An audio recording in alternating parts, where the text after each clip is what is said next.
Salve, salve, nação Justificando, bem-vindos ao seu podcast semanal mais subversivo dessa podosfera. Eu sou André Zanardo, diretor de redação do site Justificando, e estaremos juntos, eu, você, Mabô e nossos convidados nesse episódio, que particularmente eu tava aguardando ansiosamente. E aí, Mabô, tudo bem por aí? Vamos falar sobre drogas? Oi, André, tudo bem? Bora, cara. Eu acho que a gente tá com esse tema super fresco na cabeça, porque esse sábado agora a gente teve uma marcha da maconha que foi, assim, teve um peso massivo, muito comparecimento. Vocês estavam acompanhando lá, vão poder falar um pouco pra gente.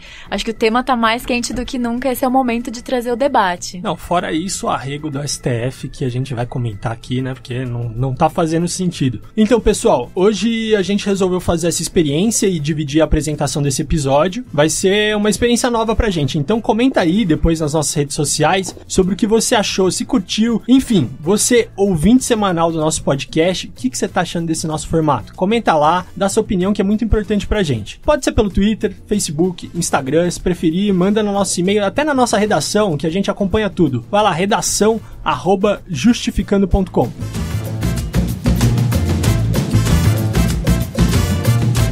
Bom, então hoje eu vou chegar chegando e vou apresentar nossos convidados de hoje, que vão compor a nossa mesa aqui. Eu já posso adiantar que todos são referências incríveis no debate a essa falida guerra às drogas. É claro que no time da casa a gente não podia deixar de chamar o Gabriel Pedrosa, que é psicólogo, redutor de danos e que tá fazendo um papel incrível no canal do Justificando no YouTube. Não sei se vocês já estão acompanhando. Seja muito bem-vindo, Gabriel. Opa, obrigado por me receber. Gente, eu não sei se vocês sabem, mas o Gabriel acabou de encerrar a primeira temporada do programa Que Droga é Essa?, que é voltado para discutir redução de danos, conta a história das drogas e apresenta, assim, realmente, sem preconceito, quais são os efeitos nas pessoas quando elas usam substâncias psicoativas. Gabriel, já aproveitando aqui o gancho, eu queria saber como é que tá sendo a receptividade do programa, qual o episódio que você curtiu mais até agora, fala um pouquinho. Tá sendo muito positivo, na verdade. Eu tive a oportunidade de conversar nessa última marcha da maconha com algumas pessoas que estão mais sintonizadas com o assunto. O pessoal deu um feedback bem positivo, gostou bastante do programa.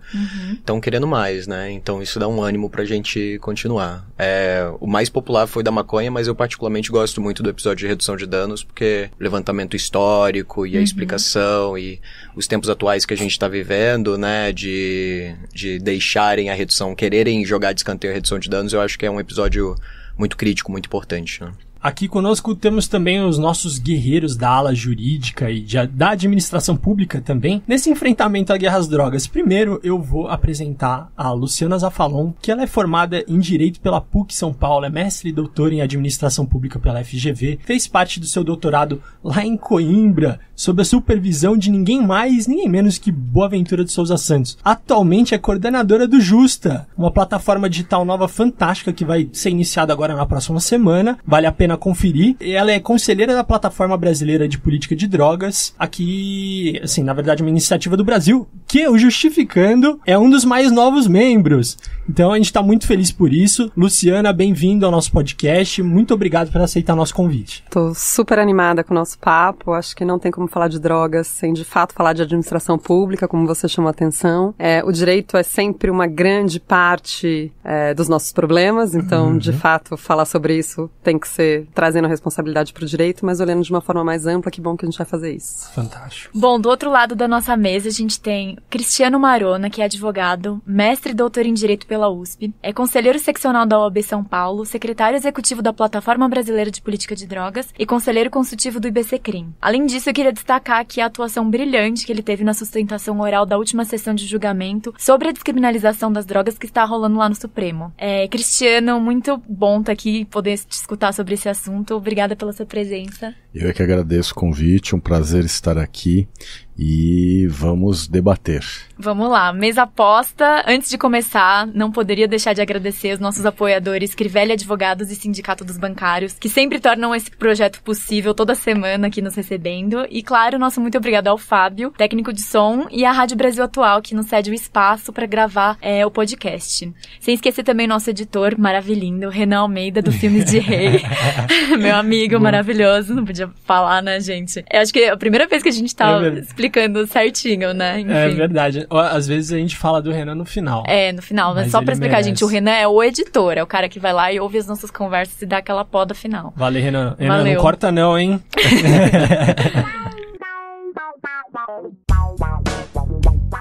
Bom, gente, gostaria de adiantar que, como no Brasil nada é simples, a gente dividiu essa discussão em duas temáticas principais. Primeiro, a discussão sobre o julgamento do Supremo e depois, mais ao final, a gente vai falar brevemente sobre a nova política de drogas do governo Bolsonaro, capitaneada pelo ministro da Cidadania, Osmar Terra, que, como vocês já podem imaginar, é o que tem de mais atrasado nessa terra plana aqui que a gente conhece. Então, bora fazer uma introduçãozinha para você ouvinte já se situar na questão de hoje. Apresentado em fevereiro de 2011 pela Defensoria Pública do Estado de São Paulo, o recurso extraordinário 635-659 pede ao Supremo que reconheça a inconstitucionalidade do artigo 28 da Lei de Drogas. Se o STF julgar procedente, a ação tem o potencial de provocar um dos maiores avanços na atual política de drogas no Brasil, que é a descriminalização do uso de substâncias ilícitas. Diante desse cenário político conservador, muitas pessoas estão com dúvidas e desacreditam na possibilidade disso acontecer. Então, para começarmos a discutir o assunto, é importante a gente entender qual que é a extensão dessa decisão. Como, agora já introduzindo, Marona, Luciana, como que a descriminalização mudaria efetivamente a vida das pessoas no Brasil? Quem pode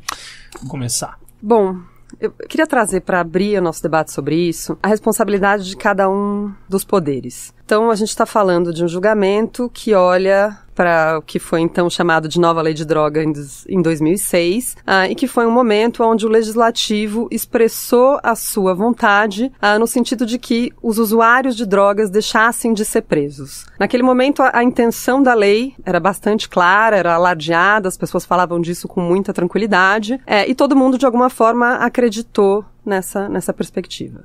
A Plataforma Brasileira de Política de Drogas, em 2016, ou seja, 10 anos depois da aprovação da lei, fez uma pesquisa com o Congresso Nacional, fazendo novamente a pergunta, tanto para senadores quanto para deputados, sobre qual era a opinião deles com relação à criminalização de usuários de drogas. E, mais uma vez, o Legislativo se manifestou de maneira retumbante pela não criminalização do usuário. Salvo engano, era quase por 80% dos deputados e 65% dos senadores se manifestaram dessa forma. Ou seja, o Legislativo é bastante claro com relação ao seu desejo com relação a essa pauta. No entanto, o nosso sistema de justiça insiste em continuar aplicando a lei de maneira a preservar as diferenças que a gente vê na nossa sociedade de forma geral. Quando a gente fala de drogas, a gente está falando de privilégios, invariavelmente. E o que acontece na prática é que o sistema de justiça continua prendendo as mesmas pessoas que prendiam antes, mas que passaram a ser presas como se traficantes fossem, mesmo que com pequenas quantidades de drogas sendo primárias, e todos aqueles dados que explicitam o absurdo da política de aprisionamento na pauta de drogas e como tanto o Ministério Público quanto o Judiciário têm legitimado esse caminho. Então eu me perdi um pouco na resposta, obviamente. Mas aqui o tema ele é tão extenso. Que a retomada histórica eu acho que faz sentido, né? Pra entender de que isso já vem uma discussão antiga, não começou agora. E que assim, quando a gente olha e fala, a pergunta era, né, qual é o efeito da descriminalização? Isso. Então, na prática, é difícil que a gente passe por isso sem cobrar também a responsabilidade do sistema de justiça como um todo. Então, a gente já sabe que as mudanças na lei não necessariamente implicam num resultado prático, mas que é fundamental que a gente dê esse passo, não há qualquer dúvida. Porque tinha essa questão de que quando a lei de drogas, você estava comentando, foi aprovada em 2006, as pessoas acharam que já era um puta avanço, mas o efeito prático, no fundo, não se mostrou nada avançado e gerou esse aumento brutal no encarceramento, né? Não, exatamente. E na verdade, isso é uma reflexão que a gente tem que fazer, acho que não só no âmbito nacional, mas como é que ao redor do mundo inteiro a gente tem fabulosas constituições, legislações maravilhosas com relação à distribuição de direitos e sistemas judiciais fortíssimos capazes de aplicar o que eles bem entenderem, e a conjugação desses dois elementos invariavelmente está gerando mais desigualdade e barbárie. E menos democracia. E o papel do sistema de justiça, a aplicação prática da lei de drogas é um prato cheio, né, para ver como o sistema de justiça funciona de forma disfuncional. A lei de drogas ela tem essas duas figuras, o traficante e o usuário. Na teoria, é muito fácil diferenciar o que é um e o que é o outro. O usuário é aquele que tem o objetivo de consumir a droga e o traficante é aquele que tem o objetivo de lucrar, né? Então, ele está disposto a realizar um ato de comércio, a se dedicar a essa atividade do ponto de vista mercantil. Na prática, o que a gente percebe é que os juízes, os membros do Ministério Público e a polícia trabalham com a ideia de presunção de tráfico, né? Então, a pessoa flagrada com drogas passa a ter o ônus de provar que não é traficante. alguns estudiosos falam dos pontos cegos da lei, né? Que a lei não faz essa diferenciação, cria uma subjetividade muito grande. Eu falo da cegueira hermenêutica deliberada dos operadores do direito, em especial do judiciário, né? Realmente. Porque eles fecham os olhos para essa situação. Quando a gente analisa os processos envolvendo tráfico de drogas, são dois aspectos que chamam a atenção. Primeiro, a questão do valor probatório do depoimento do policial. O judiciário avaliza o que o policial diz, né? Então o policial diz, olha, o sujeito ali flagrado com drogas, ele me confessou informalmente que ele estava vendendo, que ele ia vender. A quantidade é pequena, mas não importa, né? E segundo a questão da quantidade. A mesma quantidade que para um é tráfico, para outro é uso pessoal. Então é uma loteria, uma falta de critérios. Quer dizer, num sistema como esse, evidentemente, o corte é classista, machista, racista, né? E é por isso que hoje 1 de cada 3 presos no Brasil está lá por causa da lei de drogas. No caso das mulheres, 2 em cada 3. É interessante que, conversando com a Luciana sobre o trabalho que ela vem desenvolvendo, de tentar compreender como é que o sistema de justiça funciona, quais são as suas pautas internas, o papel que a guerra às drogas desempenha para que o sistema de justiça seja o que é. E a Luciana, no trabalho dela, traz muito essa questão da remuneração, né? Nós temos um sistema de justiça em que são verdadeiras castas de nababos que recebem salários milionários, estão entre os mais ricos do Brasil. Entre os 0,08% mais ricos do Brasil. Num país em que os investimentos para a área social estão congelados por 20 anos, graças a uma opção política, né? E o papel que esse mesmo sistema de justiça vem tomando no enfraquecimento, nesse processo de enfraquecimento da nossa democracia. Nossa democracia, como diz o Boaventura, é uma democracia de baixa intensidade, né? E a intensidade dela diminuiu muito nesses últimos anos. E ele anda chamando de baixíssimo ultimamente. Não, e acho que tem 2 pontos da fala do Cris que dá pra gente aprofundar, que um é de fato de que maneira a gente pode fazer a pergunta de quem é que lucra com a guerra às drogas. E é difícil não colocar as carreiras jurídicas no rol de quem lucra com a guerra às drogas. Então, na verdade, isso passa, como o Cris bem resumiu outro dia quando a gente debatia isso, passa a ser um ativo das carreiras jurídicas, né? A guerra às drogas tem esse papel. E de que maneira, muitas vezes, o nosso sistema de justiça se alimenta da perspectiva numa perspectiva de guerra como ativo da sua importância política também. A gente vê isso hoje no Brasil de maneira muito demarcada, seja na guerra às drogas, seja na guerra à corrupção. E de que maneira essas guerras têm afetado a nossa experiência democrática de fato, de maneira muito dramática. Uma outra perspectiva muito interessante também que a gente vem conversando é como o sistema de justiça aplica determinadas regras a partir de determinados vieses, né? Então, se a gente pegar 2 leis que foram editadas na mesma época, a Lei Maria da Penha e a Lei de Drogas, ambas são leis de 2006. Aliás, a Lei Maria da Penha, salvo engano, é 11.343, a Lei de Drogas é 11.340, ou o contrário. É o contrário. Enfim, é o contrário. Isso.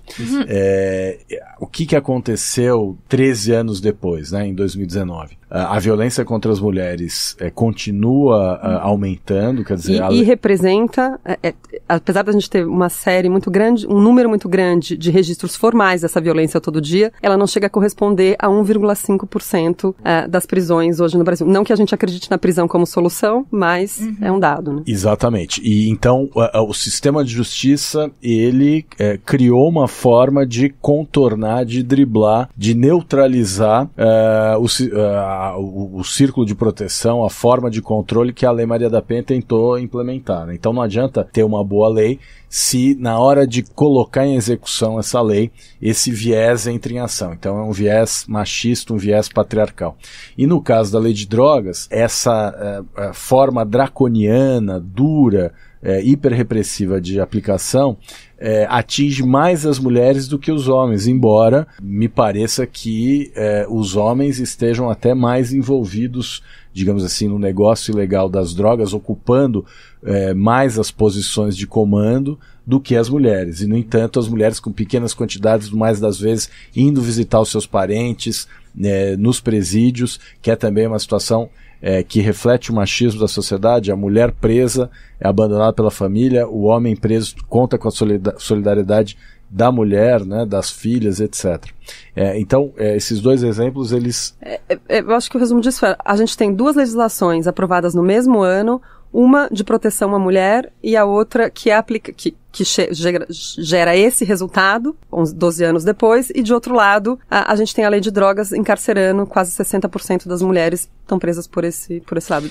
De que maneira, de um jeito ou de outro, o sistema de justiça aplica a lei numa perspectiva patriarcal. Né? A gente fez um especial com o ITTC sobre encarceramento feminino, um episódio, enfim, com colegas minhas do trabalho, né, porque eu também trabalhei com uma pesquisa sobre isso, e vocês estavam falando sobre como o sistema de justiça, mesmo às vezes tendo a lei ali na mão, ele faz subterfúgios, enfim, uma coisa que eu percebia ao longo da pesquisa, quando, por exemplo, na audiência de custódia ali, né, a mulher foi trazida acusada de tráfico, você via a Defensoria Pública perguntando assim, na frente do juiz, você é usuária? Pra mostrar ali e explicitar, olha, é uma pessoa que faz uso dessa droga, e, enfim, a esmagadora maioria das vezes com quantias assim, claramente para uso pessoal, mas enfim, eram mulheres que muitas vezes vinham da Cracolândia, e assim, o fato do defensor perguntar, você é usuária, e a mulher responder sim, não tinha efeito nenhum. Assim, isso e dizer nada era a mesma coisa, não era levado em consideração.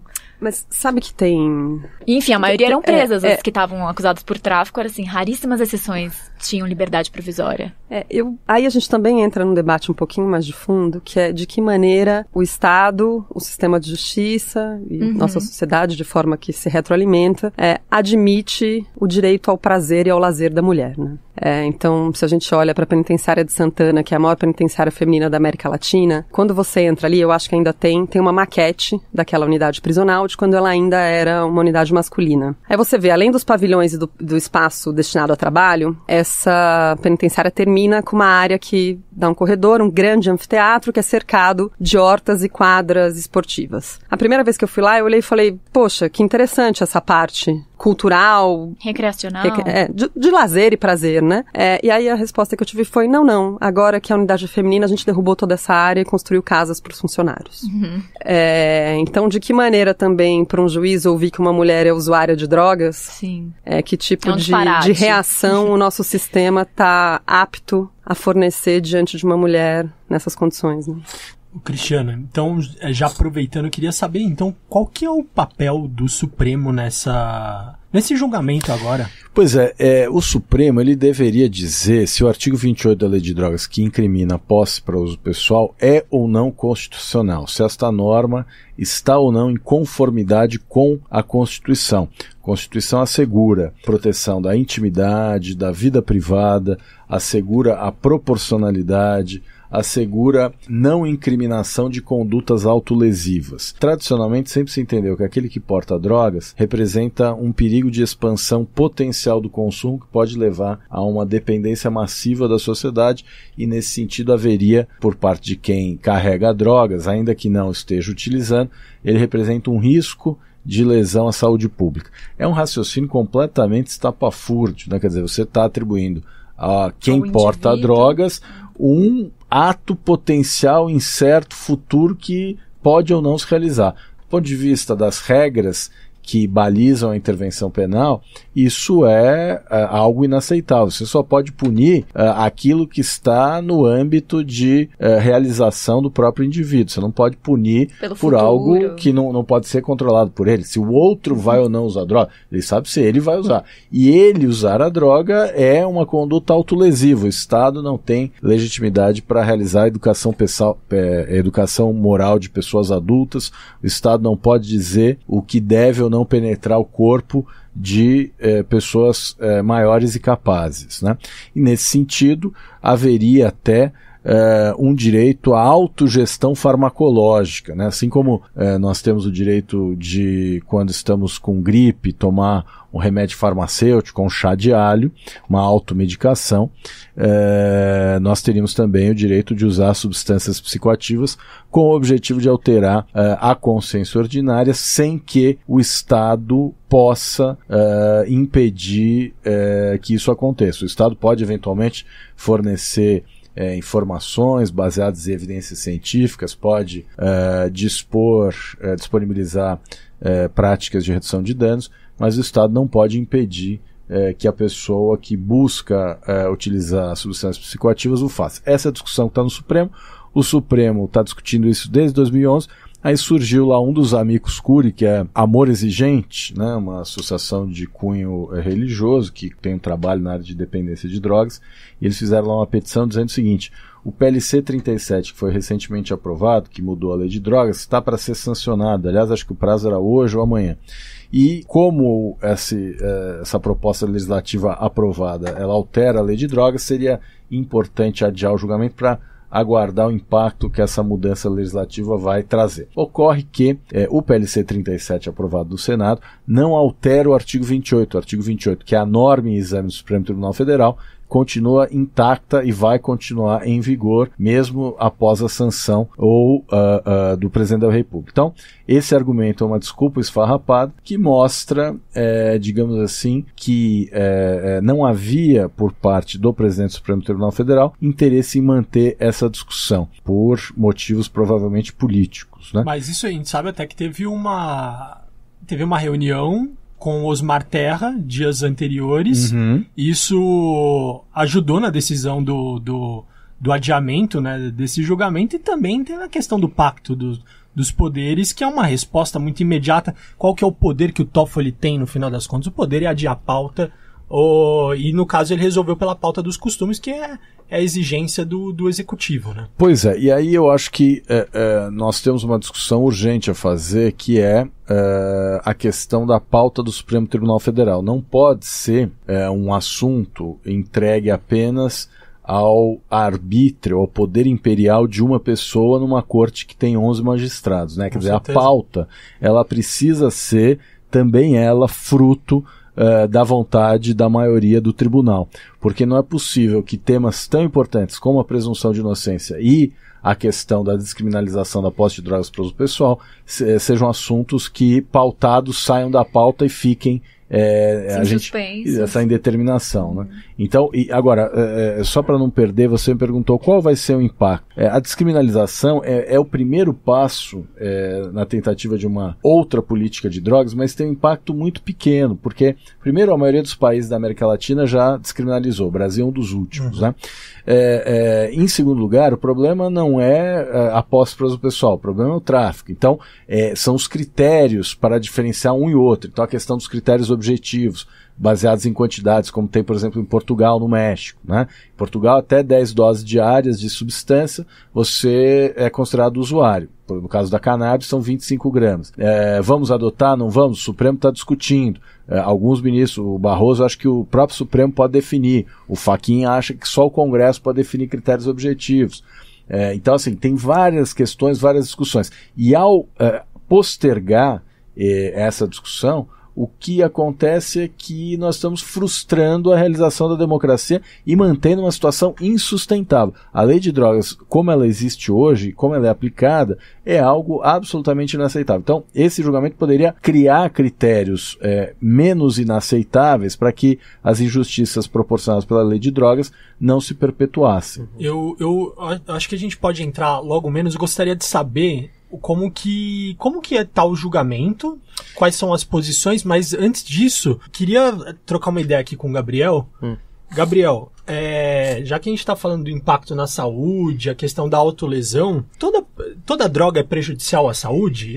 Qual que é a função da droga na sociedade? Que a gente sabe que isso existe há muito tempo e, enfim, explica aí. Na verdade, sempre existiu, né? Desde algo que eu gosto de dizer, que antes do ser humano se reconhecer como ser humano, ele já fazia uso de substâncias, né? Tem evidências na natureza de animais que fazem uso proposital de substâncias, né? Que sejam renas que caçam cogumelos, raposas que fazem o mesmo também, golfinhos que mascam, baiacu, eu falo um pouco disso até no primeiro episódio do Que Droga é Essa? Então, assim, as drogas, elas sempre acompanharam a evolução do ser humano, né? Sempre foi algo como uma companhia, ou medicamento, ou um ritual. A gente sempre utilizou, enquanto espécie humana, diversas substâncias psicoativas, primeiramente na natureza e depois, posteriormente, na forma de substâncias sintéticas, né? Uma das coisas que eu gosto de apontar também é que é claro que a gente tem que retirar esse tema de uso de drogas da esfera jurídica, né? Não é um caso de polícia, mas eu também não gosto de dizer que é uma questão de saúde pública, porque nem sempre é, né? Isso é muito importante. É uma questão também, em alguns casos, né, de pessoas que fazem uso problemático de álcool e outras drogas, mas que não é absoluto, né? Como as evidências demonstram, né, como a ciência mostra, a maioria das pessoas que fazem uso de substâncias psicoativas não desenvolvem um uso problemático, né? Então aí a gente... Desculpa. Pode falar. Quando é que a gente percebe quando o uso é problemático? Como é que se define isso? É muito difícil você dar uma definição, né? Porque algumas pessoas podem dizer, a pessoa que faz uso dessa substância diariamente é uma pessoa que tem um problema com a substância. E a gente sabe que nem sempre é o caso, né? Existem diversas pessoas, por exemplo, que fazem uso diário de maconha, de cannabis, e que têm uma vida perfeitamente normal, perfeitamente produtiva, que tem ótimos vínculos familiares, que tem, enfim, que tem estudos, que tem outras atividades. A grande questão aqui do uso problemático de drogas não se trata das drogas em si, né? Se trata de um número muito maior de fatores de vulnerabilidade. Então, é uma coisa uma pessoa que tem um emprego, que tem bons vínculos familiares, que é uma pessoa privilegiada, que tem um lar para retornar todos os dias, que tem como se deslocar pela cidade e que gosta de tomar uma cervejinha com os amigos, com as amigas, ou fuma seu baseado, que seja. E outra coisa é uma pessoa que está em situação de rua, que está com uma situação de extrema vulnerabilidade, que não sabe quando vai ser a próxima refeição, não sabe onde vai dormir, se à noite ela vai sofrer algum tipo de violência, né? Então a gente está falando de, assim, usos diferentes de substâncias, de públicos diferentes que têm vulnerabilidades diferentes, né? Eu acho que tem um elemento bastante interessante para a gente trazer, que é, se o bem jurídico tutelado é a saúde pública, o que pode trazer mais malefícios, seja para a saúde coletiva, seja para as vítimas da guerra às drogas. O que mata mais do que a guerra às drogas? É difícil supor que algo possa chegar perto da magnitude dos malefícios que essa guerra traz. Então, reposicionar essa questão, o Supremo também tem a oportunidade de colaborar de fato, com a preservação da saúde pública ao diminuir os efeitos da guerra às drogas. E, aliás, fazendo uma propaganda, a plataforma acabou de lançar o Estado de Proibição, que é um documentário que mostra os impactos que a violência, a guerra às drogas produz em diferentes âmbitos, tendo como um eixo narrativo as mães, né? Na verdade, é um filme sobre como a guerra às drogas atravessa a vida das mulheres. Exato. E como que a gente pode encontrar Esse vídeo é uma produção da Plataforma Brasileira de Política de Drogas, uma realização da Panamá Filmes, e está disponível no site, em todas as plataformas, em todos os endereços eletrônicos da plataforma, e a gente incentiva que as exibições aconteçam no Brasil todo, está disponível para quem quiser promover o debate. Acho que a gente podia pôr o link embaixo do... Sim, qual que é o nome? Estado de Proibição. Estado de Proibição. Eu queria já aproveitar, eu vi um documentário, assim, eu achei incrível, tá no Netflix, baseado em fatos raciais. É o do Snoop Dogg? Do Snoop Dogg. Eu ouvi falar, mas eu não assisti ainda. Agora, mas eu vi o trailer, já me chamou muito. Imagina o pessoal do hip hop falando sobre a guerra às drogas, como ela foi construída, com todo o seu racismo que estava ali, como que a classe média branca se utilizava da maconha pra tocar jazz. Junto com os negros. E foi a época da psicodelia, dos anos 60 e tal, e que isso incomodou muito a branquitude. E aí mostra ali no documentário, Snoop Dogg falando, não precisa nem falar mais nada.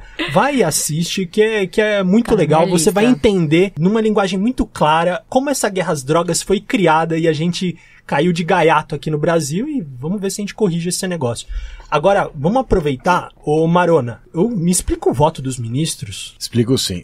Antes, só voltando um pouquinho o que você está dizendo, essa questão das drogas, né, para pessoas que ocupam posição de privilégio, as drogas já estão liberadas. Com né? certeza, então, certeza. O julgamento do Supremo vai ter um impacto muito pequeno nessa realidade. Aliás, o Carl Hart, ele diz, né, que se o Viagra fosse a droga de escolha de jovens negros periféricos e o crack a droga de escolha de brancos ricos sexagenários, é muito provável que o Viagra fosse proibido e o crack fosse permitido, né? Mas o voto dos ministros do Supremo até agora estão da seguinte forma: o relator, ministro Gilmar Mendes, ele propõe que o artigo 28 da Lei de Drogas, que hoje é uma norma penal, se torne uma norma de direito administrativo. Então, para o ministro Gilmar Mendes, descriminaliza, mas mantém na ilegalidade administrativa. As sanções previstas no artigo 28, advertências sobre os efeitos das drogas, prestação de serviço à comunidade e comparecimento a cursos educativos poderiam ser convertidas em sanções administrativas. Ou multa? Enfim, mesmo a prestação de serviço, ela pode também ser convertida em multa. Então, a pessoa não portando drogas não seria presa, supostamente. Não. É que uma das prestações de serviço, das penas restritivas de direito é a prestação pecuniária, né? Agora, já na lei atual, não descriminalizada, a pessoa não pode ser presa. Ela é encaminhada ao juizado especial criminal, faz uma transação penal, mas ela não é presa pela posse para uso pessoal. Pelo voto do ministro Gilmar Mendes, a questão deixa de ser criminal, crime deixa de existir, mas entra no lugar uma regra de direito administrativo com a mesma redação. Ele propõe também que ele chama de estándar probatório para que haja acusação de tráfico de drogas. Então ele diz que nenhuma presunção que não seja de uso pessoal é admitida pela ordem jurídica brasileira, reforçando a ideia de que o ônus de provar a traficância é do Ministério Público, então tem que haver a prova de um ato de comércio ali para caracterizar tráfico, não basta... ele fala do depoimento policial, que tem que ser analisado com reserva, né? Depois nós tivemos o voto do ministro Fachin, que restringe a declaração de inconstitucionalidade apenas em relação à maconha, porque o caso concreto trata apenas de maconha. Eu acho essa restrição juridicamente inaceitável, porque a Lei de Drogas, no artigo 1º, parágrafo único, diz que drogas são aquilo que o Poder Executivo disser que né? As portarias da Anvisa dizendo que são drogas, de modo que restringir apenas a maconha parece algo, enfim, difícil de explicar do ponto de vista jurídico. O ministro Fachin fala também da necessidade de criar critérios objetivos para diferenciar uso e tráfico, diz que essa atribuição é exclusiva do Congresso Nacional. E ele propõe também a criação de um observatório para aplicar e acompanhar essa decisão do Supremo sobre a declaração de descriminalização, para que isso possa ser avaliado e reavaliado. E, finalmente, o ministro Barroso entende que também apenas a maconha deve ser descriminalizada e propõe ele próprio critérios objetivos, até 25 gramas de maconha em flor e até 6 plantas fêmeas.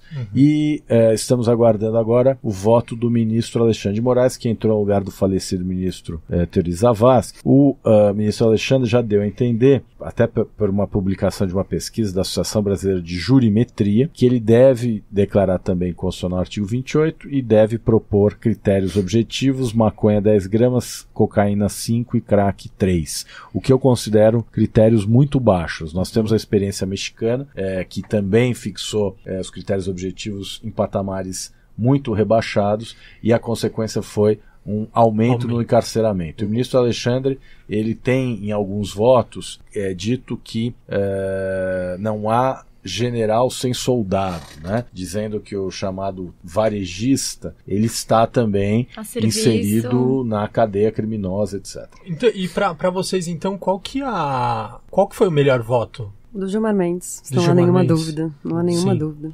Eu, pra falar a verdade, não gostei de nenhum voto até agora. Mas entre todos eles...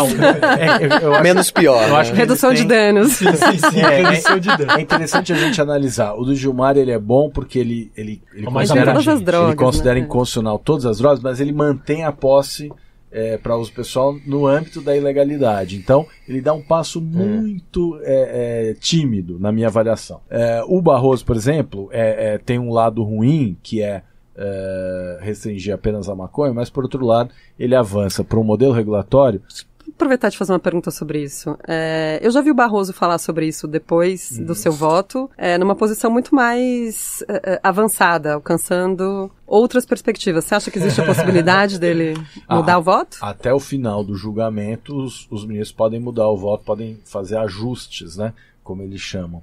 E eu acho que ele deu esse voto porque ele imaginou que naquela ocasião ele ia ser o mais. Era o possível, era um voto que poderia agregar uma maioria possível ali naquele momento. Então, tem essa questão da estratégia quando se vota no colegiado. Uma coisa meio conciliadora, assim, de tentar... Exato, um voto médio, né? Porque há uma grande preocupação, e a plataforma fez um dossiê sobre isso, qual o impacto que a descriminalização vai ter na questão do consumo? Será que as pessoas vão sair usando maconha ou qualquer droga a partir do momento em que deixar de ser crime? A formação da vontade de usar drogas tem muito pouco a ver com o fato delas serem ou não proibidas, como aliás a nossa realidade mostra, né? Quer dizer, basta sair às ruas para perceber que as drogas na prática já estão liberadas e que os mais vulneráveis têm um risco de ser confundido com o traficante. Mas para quem não é favelado, os problemas são poucos. A guerra às drogas, ela tem aí uns 70 e poucos anos total, então, assim. Se a gente imaginar que o marco inicial, né, tem vários autores que falam da final do século XIX, o movimento dos Estados Unidos das ligas da temperança, da sobriedade. Da época da Lei Seca, né? Não, a Lei Seca foi de 1919 a 1933. Falando do final do século XIX dos Estados Unidos, quando chineses, negros, mexicanos estavam lá para construir as ferrovias, etc. Cada grupo desses tinha a sua droga de preferência, os negros a cocaína, os mexicanos a maconha e os chineses o ópio. Para discriminar essas populações, surgiram as perseguições às substâncias. Aí você tem em 1909 Convenção de Xangai, então a gente tem 110 anos de proibição, mais ou menos. Na verdade, eu ia só fazer um adendo, que assim, como eu disse antes, né, o ser humano sempre usou diversas substâncias psicoativas. O grande problema com as drogas, na verdade, começaram depois da guerra às drogas, né? Se a gente for pegar como marco inicial, existiram várias tentativas de banir diversas substâncias ao redor do mundo, desde café por culturas muçulmanas, até tabaco por outras culturas mais antigas. Então, assim, essa tentativa de proibição, sempre com viés ou religioso ou moralista, ele já vem aí acontecendo por muitos anos. Mas o grande problema das drogas, como eu disse antes, não é as drogas, né? O grande problema, ele começou depois que você pega essas substâncias e você insere elas num contexto de ilegalidade, e então você amplia a possibilidade de danos dessas substâncias, porque agora a gente não está falando mais só de danos do uso biológico, né, da questão biológica dessas substâncias, a gente está falando aí de uma ampliação enfim, você tem substâncias Keith Richards, ele tem uma frase muito interessante que ele diz assim: eu não tenho problema com as drogas, eu tenho problema com a polícia. Exato. Então, porque o maior problema hoje, por exemplo, de você consumir maconha não são os danos da maconha em si, salvo raros casos de pessoas que estão aí numa posição de vulnerabilidade por questões de condições mentais. Mas o maior problema de consumo de maconha hoje é você estar consumindo em algum lugar e um agente de segurança, um policial, um delegado, alguém, te ver consumindo e querer te levar pela delegacia, te prender, te julgar ou o que seja, né? Esse é o maior risco.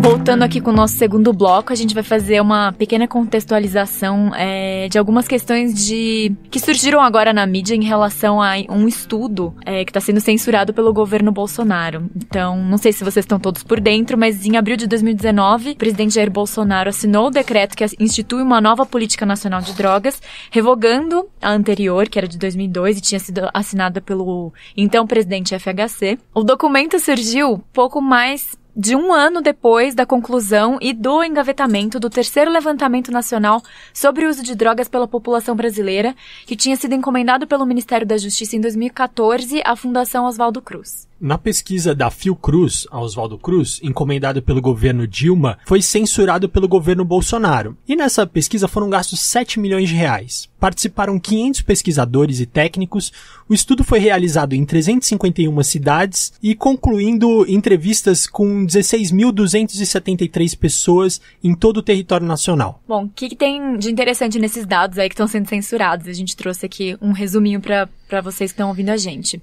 Segundo os dados coletados pela pesquisa, 9,9% da população brasileira usou uma substância ilícita uma vez na vida, 3,2% no último ano e 1,7% nos últimos 30 dias. Em relação à maconha, que é a droga mais consumida no Brasil, 7,7% já usaram uma vez, 2,5% usaram maconha no último ano e 1,5% nos últimos 30 dias. Já em relação à cocaína, ela foi utilizada por 3,1% da população uma vez na vida, 0,9% no último ano e 0,3% nos últimos 30 dias. Já o crack e similares são de menor expressão nos dados. Foram consumidos por 0,9% da população uma vez na vida, 0,3% no último ano e 0,1% nos últimos 30 dias. E no rol das drogas lícitas, o consumo do álcool teve os resultados mais expressivos, né? 66,4% já consumiram álcool na vida, 43,1% no último ano e 30,1% nos últimos 30 dias. Então, trouxemos, assim, um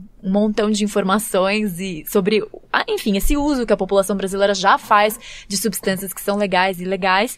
E aí, retomando um pouquinho a linha de pensamento do Gabriel, queria saber como é que funciona uma redução de danos, assim, pra essa galera que faz uso de drogas. Porque drogas tá aí, né? Todo mundo tá usando, pelo jeito. Claramente. O governo Bolsonaro não quer que a gente saiba, mas enfim, já é uma realidade. Até porque, vamos e venhamos, né? Viver sob o governo Bolsonaro. Nossa, tá fácil. Sobriedade não é tranquilo no Brasil de 2019. Tá difícil. A redução de danos, ela é um conjunto de políticas, um conjunto de estratégias que visam atender demandas de pessoas que não podem parar de usar drogas ou não desejam parar de usar drogas, a fazer esse uso de forma menos danosa possível, né? Então, a prática de redução de danos também vale destacar duas coisas. Primeiramente, ela não elimina a possibilidade de abstinência como uma meta final, né? Isso daí é uma falácia, você dizer que são conceitos opostos, quando na verdade eles são conceitos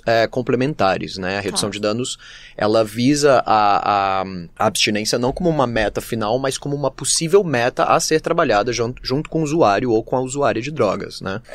E segundo, que você não necessariamente precisa estar em uma situação de uso problemático para colocar em prática a estratégia de redução de danos, né? Quando você sai com amigos e amigas para beber num bar, estratégia de redução de danos, por exemplo, você estipular quem que vai ser a pessoa que vai dirigir, você estipular, cada uma, 2 bebidas, você vira um copo de água, né? Eu sou essa pessoa no rolê porque... Come alguma coisinha pra forrar o estômago. Exato. Isso é redução de danos. Eu costumo ser o cuidador dos meus amigos que bebem porque eu não costumo beber, né? Eu não sou muito da bebida alcoólica. Então, eu tô sempre passando com uma aguinha, assim, eventualmente, pra galera beber uma água. É claro que aqui a gente... Então, assim, é claro que a gente tá falando de algo muito leve aqui. Quando a gente fala de uma estratégia de redução de danos pra pessoas em maior vulnerabilidade, a gente também está falando de uma estratégia que envolve uma conversa para atender outras demandas, né? Então, uma pessoa que está em situação de rua, por exemplo, quando tinha os braços abertos, uma pessoa chega com uma ferida aberta no pé. É uma redução de danos você atender aquela demanda imediata para aquilo não infeccionar e se tornar algo pior. Né? Então, você vai trabalhar com uma pessoa mais pensando numa vulnerabilidade biopsicossocial não necessariamente relacionada à substância, né? Então, outra perspectiva de redução de danos que não é necessariamente ligada ao uso de drogas é sexo. Transar é bom, transar é gostoso, só que se você fizer isso de uma forma irresponsável, você pode ter uma gravidez indesejada, você pode ter a transmissão de uma IST. Então, a gente vai proibir a prática do ato sexual porque ela carrega riscos? Não, a gente vai o quê? A gente vai educar. Né? Então, a maior ferramenta da redução de danos é a educação. Então, se a gente quer trabalhar realisticamente com o uso de drogas, se a gente, inclusive, quiser reduzir o consumo, que eu acho que não tem que ser uma meta, né? Eu acho que vai ser uma consequência de uma série de outras coisas, de um conjunto de outras coisas, a gente tem que trabalhar com a informação, e a gente tem que trabalhar com uma informação pautada na ciência e não no moralismo. Porque a partir do momento que uma pessoa descobre uma substância e ela descobre que tudo aquilo que lhe foi ensinado é uma grande mentira, ela vai buscar as respostas por si por si mesma, Claro. e nem sempre ela vai encontrar isso de forma confiável, né? Porque uma vez que o assunto é tabu, a gente não consegue debater isso de forma ampla e de forma coerente, como a gente pega, por exemplo, o ProErd, né? O único, Sim. o único programa que a gente tem, assim, de grande escala, de grande reconhecimento, infelizmente, nas escolas, é o ProErd, né? Então é um policial fardado que vai nas escolas e fala sobre os terríveis malefícios das drogas, né?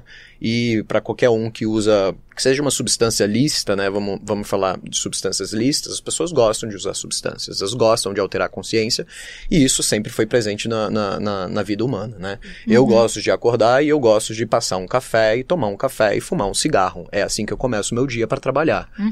Então, me faz mal fumar cigarro? Pô, pode me fazer mal. Se eu beber café em excesso, eu posso morrer? Eu posso morrer. Só que aí é uma liberdade minha, e isso é inalienável, né? De eu poder usar a substância, colocar o que eu quiser no meu corpo. E não é o direito de ninguém, especialmente do Estado, de ditar o que uma pessoa pode ou não colocar dentro do corpo. O papel do Estado é educar. Então, o papel do Estado, além de educar, também seria as pessoas que talvez, é isso que você estava falando, tenham outros problemas associados a esse uso, amparar essa pessoa também. Isso, a gente pode usar, por exemplo, até o de braços abertos, que foi uma política muito promissória, foi um programa muito promissor aplicado aqui em São Paulo, né, atuando principalmente na região da Cracolândia, onde, inclusive, foi um estudo da plataforma, né, que demonstrou que em não muito tempo, acho que foram 2 anos, né, que deu tempo de fazer a pesquisa? A pesquisa era uma pesquisa preliminar que mostrava que 70% dos beneficiários do de braços abertos tinha passado pelo sistema prisional, pelo sistema socioeducativo. O que a pesquisa mostra é que nas cenas de uso público de drogas, em especial crack, que é o grande problema, o crack ele é muito mais a consequência do que a causa.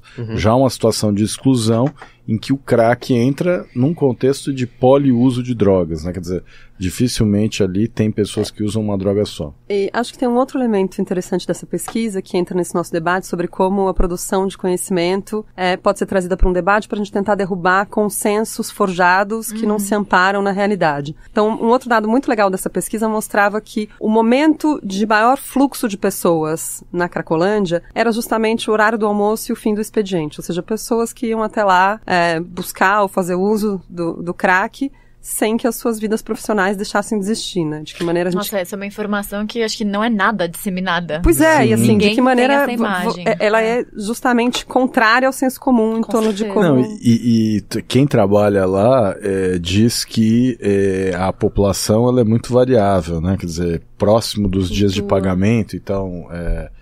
enfim, acho que é final do mês e lá são 2 datas de pagamento que normalmente as pessoas recebem.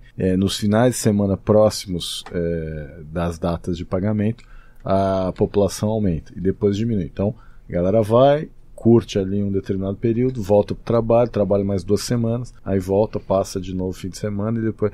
Então, assim, há muito ainda para estudar, para conhecer. O grande problema hoje, a nossa nova política de drogas, ela ignora as evidências, porque justamente o que vocês mostraram... Você diz essa nova que o Bolsonaro está implementando isso, agora. Osmar, porque vocês mencionaram a pesquisa que o governo tentou censurar, e ela mostra que nós não temos uma epidemia de drogas, nós não temos uma epidemia de crack. No caso de crack é 0,1 no último mês, né?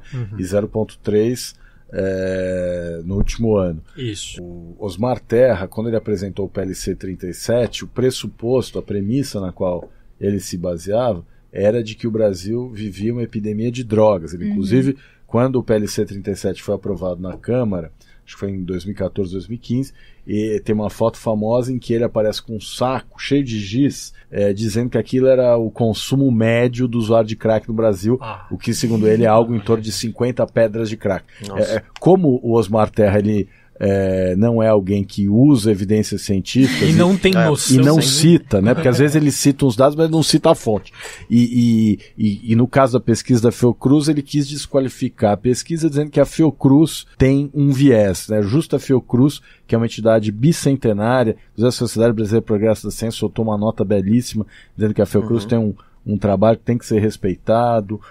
Então o Osmar Terra ele despreza a evidência científica e diz que para ele tem epidemia porque ele saiu para dar um rolezinho lá em Copacabana e não tinha ninguém na rua, então só pode ser a violência decorrente da epidemia de drogas. Vejam vocês que pensamento sofisticado e, acima de tudo, que encadeamento lógico, né, que ele faz dos fatos. Eu queria aproveitar. Não, e a amostra dele, né, muito o significativa. O rolezinho dele de Copacabana vale mais do que evidência científica. A verdade é que a nossa política de drogas é uma política de drogas terraplanista. Osmar terraplanista, né?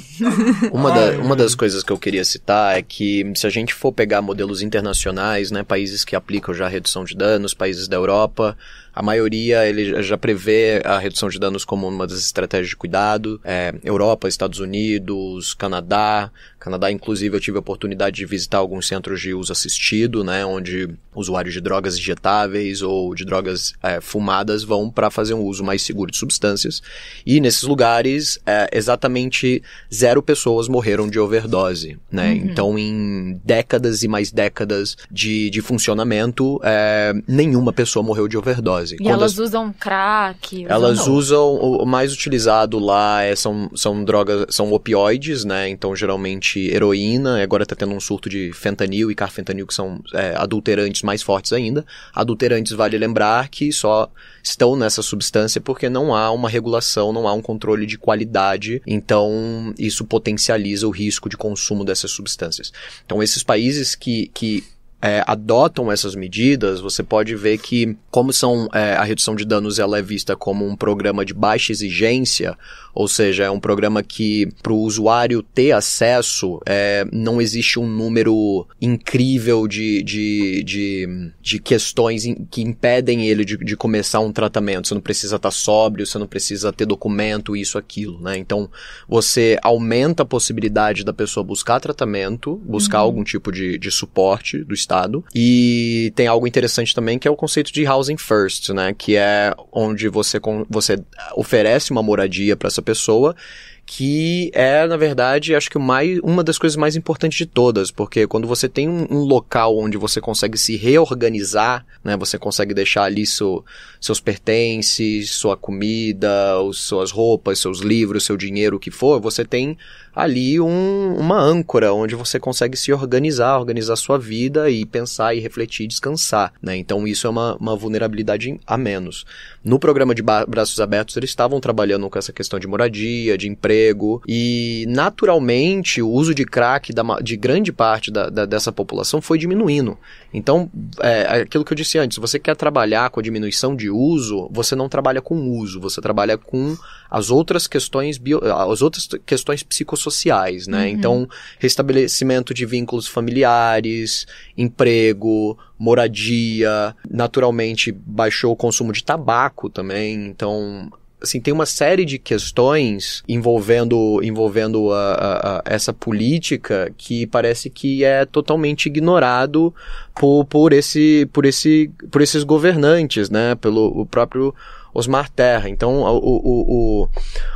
parece que a grande estratégia é continuar descendo bala, metendo porrada, encarcerando e, na verdade, alimentando o clamor popular punitivista, né? Porque nós somos uma nação extremamente moralista e punitivista e que a gente acredita que a punição, a privação desses corpos de prazeres ou de acesso a tecnologias é a solução final pro fim do uso de drogas no país, no mundo, enfim. O que a gente consegue esperar agora dessa nova política de drogas do governo? Sempre o pior. Né? Desse governo, a gente sempre espera o pior e nunca se surpreende. O Osmar Terra, ele era ministro do Temer também, né? O Osmar Terra sempre foi da ala do PMDB mais, digamos assim, linha dura. Ele é médico, foi secretário de saúde lá no Rio Grande do Sul e se tornou deputado federal e líder da bancada proibicionista. A nova política de drogas começou a ser construída em 2016, após o golpe. Ela se baseia no endurecimento da repressão ao tráfico de drogas, né? Então, pela proposta do Osmar Terra, o tráfico vai ser punido com pena de 8 a 30 anos quando se tratar de agente que exerce comando de organização criminosa, o que vai acentuar o problema do superencarceramento. Ele também, por meio dos decretos, declarou a abstinência como única meta terapêutica que deve ser perseguida, o que também cria problemas para a aplicação das políticas de redução de danos, e ele consolidou um processo que já vem desde 2011, que é o financiamento público com recursos públicos sem licitação para comunidades terapêuticas, no mais das vezes religiosas, que são instituições privadas que recebem muito pouca fiscalização e ainda assim há muitas denúncias de maus tratos, torturas, tratamentos inadequados. O PLC 37 e os decretos colocam as comunidades terapêuticas no Sistema Único de Saúde, Sistema Único de Assistência Social, na rede de assistência psicossocial, e no fundo isso representa uma opção política de enfraquecimento do sistema público, do SUS, dos CAPs, em favor desses equipamentos que oferecem um tratamento baseado na religião, no mais das vezes, né, uma espécie de teocracia terapêutica, e que possui muito baixo impacto, uma eficácia muito pequena, né? Até porque, além de não haver fiscalização, não há também uma avaliação a respeito do impacto que esse trabalho vem proporcionando. Então, assim, se nós temos, como mostra a pesquisa da Fiocruz, problemas em relação às drogas no Brasil, embora o maior problema seja a bebida alcoólica, e aí nós temos a questão da propaganda de cerveja, que ainda é autorizado, nós temos a questão das festas open bar. Aliás, a deputada Janaína Pascoal propôs ali na Assembleia Legislativa um projeto para acabar com a festa open bar nas universidades, e a gente quer ampliar isso não só para a universidade. A festa open bar é uma coisa que não faz sentido nenhum, é um convite ao beber irresponsável, né? E o álcool é uma droga perigosa.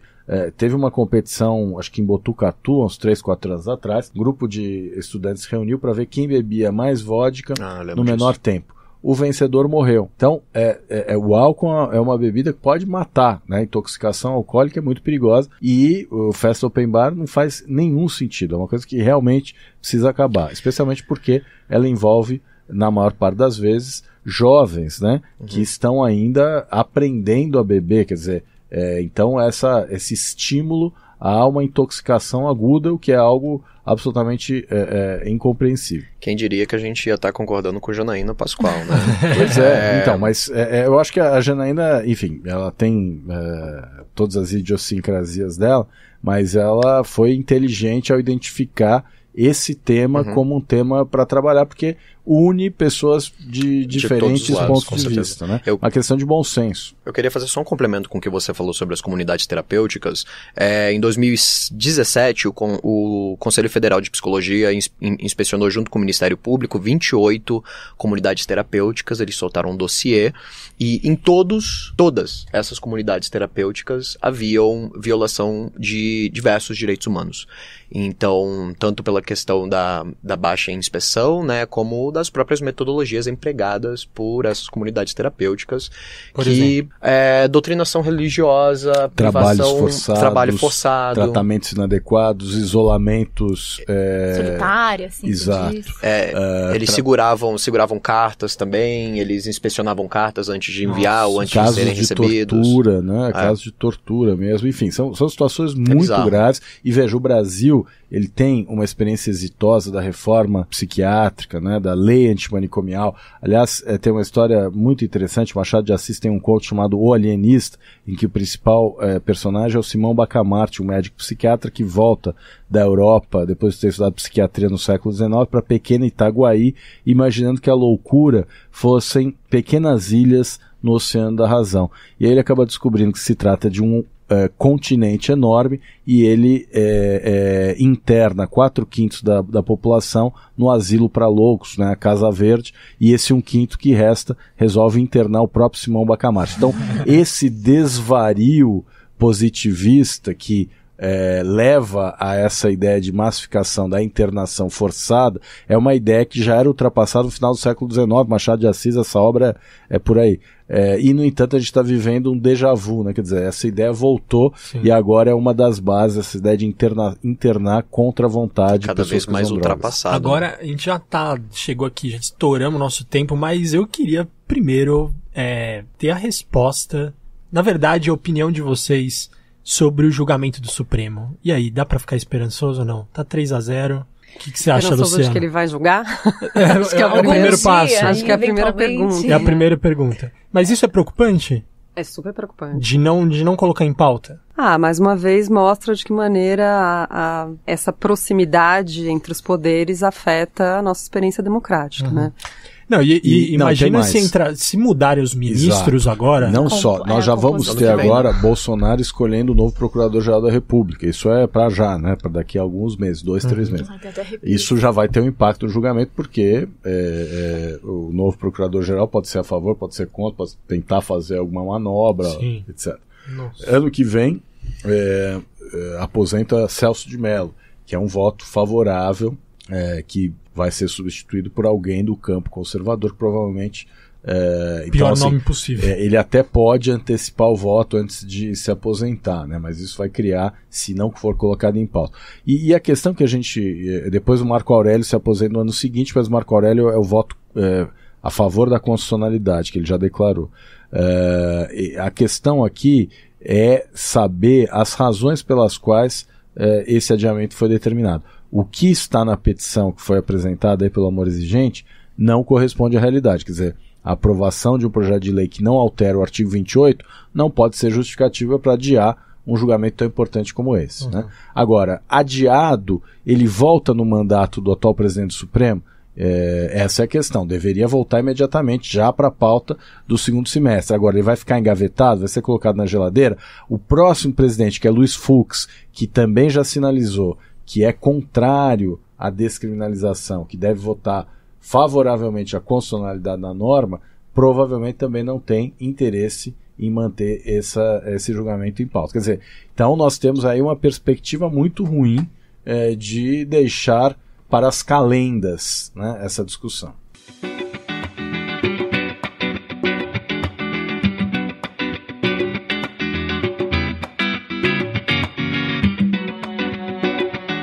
Gente, infelizmente a gente vai ter que cortar esse papo que tava super fluido, enfim, aprendi um monte de coisa ouvindo vocês. E queria, na verdade, passar a palavra para os nossos convidados fazerem convites para conhecerem mais sobre esse tema, porque a gente está vivendo, assim, nesse momento em que pesquisas científicas, produção de dados, o conhecimento está sendo rechaçado, então acho que a gente tem que divulgar ao máximo. Então, manda aí, Gabriel. Bem, o programa Que Droga é Essa tá disponível toda primeira temporada, 10 episódios no canal do Justificando, no YouTube. A gente cobre diversos assuntos diferentes, desde o conceito do que é droga, de onde ela vem, questão de redução de danos, e a gente vai falando mais a fundo sobre cada substância, desde sua história, efeitos, riscos, estratégias de redução de danos. E em breve a gente está soltando aí o vídeo da cobertura da Marcha da Maconha. A gente entrevistou bastante gente, ficou legal, hein? Ficou bem massa, então a gente está fritando aí com isso agora. E a segunda temporada também a gente tá trabalhando já no roteiro. Legal. Baseado no que as pessoas pediram pra gente. A gente vai trazer também algo mais pé no peito, né? A gente vai trabalhar mais com jornalismo em tempo real. E, Gabriel, a gente precisa comemorar os 100 mil inscritos 100 no canal. 100 mil inscritos. Gente, muitos conteúdos exclusivos no canal que já recebeu vai receber a plaquinha do YouTube? Se Deus quiser, né? Quero essa plaquinha, gente. Eu queria só destacar que o programa ele tá sendo tão popular que o Justificando ele teve um aumento de inscrições em 2 meses de cerca de 40% depois que lançou o canal, né? Olha depois só, que lançou o programa. É um então, sucesso. Tá bom. De 10 episódios que saíram, acho que uns 4 passaram de 100 mil, teve vídeo de 250 mil. Tem um total de mais de 500 mil. É muito Já bom. passou. Parabéns. E agora eu queria passar, feita essa dica, a palavra para a Lu, que também tem um convite aí para todos os ouvintes. Dia 11, terça-feira da semana que vem, 11 de junho agora, a gente vai lançar a plataforma Justa, que é um observatório sobre dados do funcionamento do sistema de justiça, olhando para o orçamento, e a gente vai trabalhar com bancos de dados legislativo, executivo, das carreiras jurídicas, e olhando nesse primeiro momento para Ceará, Paraná e São Paulo. Então funciona tanto para quem estiver em São Paulo, quanto é possível participar remotamente também, é só se inscrever no site do IBCCRIM, tem todas as informações. Fantástico. Massa. Bem, eu queria convidar todo mundo para visitar as redes sociais, os canais, o site da plataforma. A gente tem lá um monte de material, um guia sobre drogas para jornalistas, um guia de debate sobre política de drogas, a Platô, que é a revista científica Drogas e Política, a gente tem dossiês, notas, etc, etc. Eu queria dizer também que, para além desse julgamento do Supremo, a gente precisa pensar em restaurar a paz que sempre caracterizou a relação dos seres humanos com as substâncias psicoativas, né? O Gabriel mencionou que usar drogas é uma constante antropológica.